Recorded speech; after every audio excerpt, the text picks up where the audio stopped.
one more thing. Actually, these four things are one. Because the inevitable consequence and result of real faith is amal salih.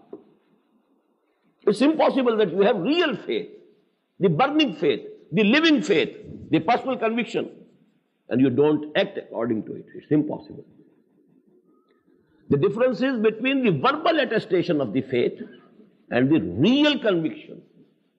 Here lies the world of difference, the total difference. We are Muslims only on the basis of a verbal attestation.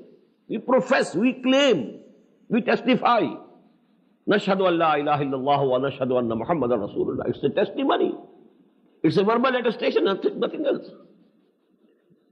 And so long as it doesn't go down into the depths of our hearts, there can be a contradiction in whatever we say and whatever we do.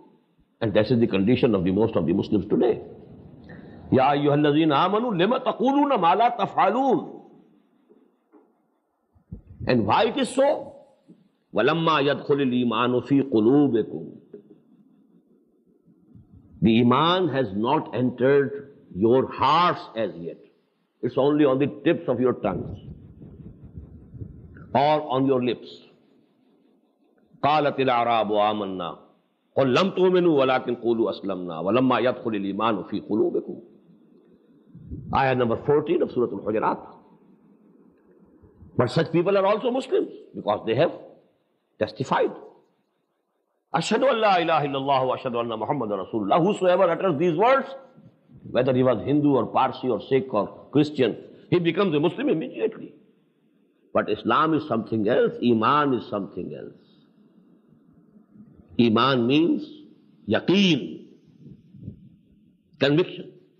And when there is conviction, your actions, your deeds, they will definitely be changed. That is why the Prophet said, La imana liman la amanata lahu wa la deena liman la ahda lahu.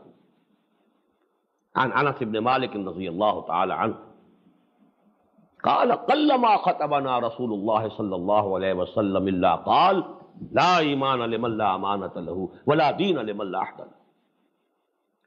It's very seldom that the Prophet sallallahu alaihi wasallam gave any sermon to us and he didn't include these words in his sermon. There is no Iman for such a person who is not amana, who is not trustworthy, who is khain. And there is no deen of a person who doesn't fulfill his words, his promises. No deen, no Iman. Simple. Actions and Iman, they are joined together, inevitably.